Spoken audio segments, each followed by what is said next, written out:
আলাউদ্দিন জিহাদির জায়গায় আসতে তাহেরি সাহেব আপনার আরো 100 বার জন্ম নিতে হবে। বিশাল এক দরবার ছেড়ে দিয়েছে আকীদার জন্যে। আপনি পারবেন না। আপনার পীরের আকীদা একরকম, আপনার আকীদা আরেক রকম।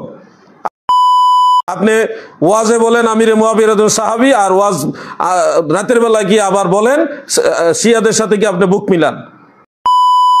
আপনার অবস্থান আর আমার অবস্থান এক না। আকীদার ব্যাপারে আলাউদ্দিন জিহাদি অনেক অনর। এখানে আসতে আপনার অনেক সময় লাগবে, আপনি পারবেন না। এই জন্য বলছি আকীদার ব্যাপার আমাকে বলার প্রয়োজন নাই। আকীদার ব্যাপারে আমি অনেক প্রমাণ দিয়েছি, কাউকে ছাড় দেই নাই পর্যন্ত। আইনুল হুদা সাহেবের মতো আলেমকে আমি ছাড় দেই নাই, মুফতি শাহ আলমকে আমি ছাড় দেই নাই আকীদার কারণে।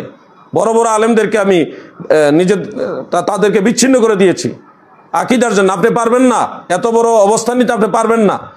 এই জন্য আমি বলবো, কথাবার্তা যাই বলেন আলোচনা সরাসরি করে আপনি বলবেন। যেটা জানেন না সেটা জানবেন, আমিও প্রয়োজন হলে আপনার কাছ থেকে জানবো। কিন্তু আপনি হুটহাট করে উস্কানিমূলক একটা উদ্দেশ্য প্রণোদিতভাবে কমেন্ট করবেন, এটা মেনে নেওয়া হবে না।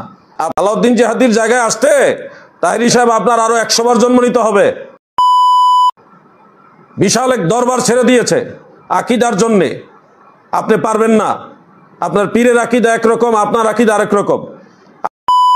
আপনি ওয়াজে বলেন আমিরে মুআবিয়াতুন সাহাবী, আর ওয়াজ রাতের বেলা গিয়ে আবার বলেন শিয়াদের সাথে গিয়ে আপনি বুক মিলান।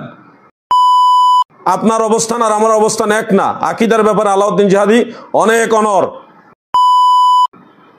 এখানে আসতে আপনার অনেক সময় লাগবে, আপনি পারবেন না। এই জন্য বলছি আকীদার ব্যাপার আমাকে বলার প্রয়োজন নাই। আকীদার ব্যাপারে আমি অনেক প্রমাণ দিয়েছি, কাউকে ছাড় দেই নাই পর্যন্ত। আইনুল হুদা সাহেবের মতো আলেমকে আমি ছাড় দেই নাই, মুফতি শাহ আলমকে আমি ছাড় দেই নাই আকীদার কারণে। বড় বড় আলেমদেরকে আমি তাদেরকে বিচ্ছিন্ন করে দিয়েছি আকীদার জন্য। আপনি পারবেন না, এত বড় অবস্থান নিতে আপনি পারবেন না। এই জন্য আমি বলবো, কথাবার্তা যাই বলেন আলোচনা সরাসরি করে আপনি বলবেন। যেটা জানেন না সেটা জানবেন, আমিও প্রয়োজন হলে আপনার কাছ থেকে জানবো। কিন্তু আপনি হুটহাট করে উস্কানিমূলক একটা উদ্দেশ্য প্রণোদিতভাবে কমেন্ট করবেন, এটা মেনে নেওয়া হবে না।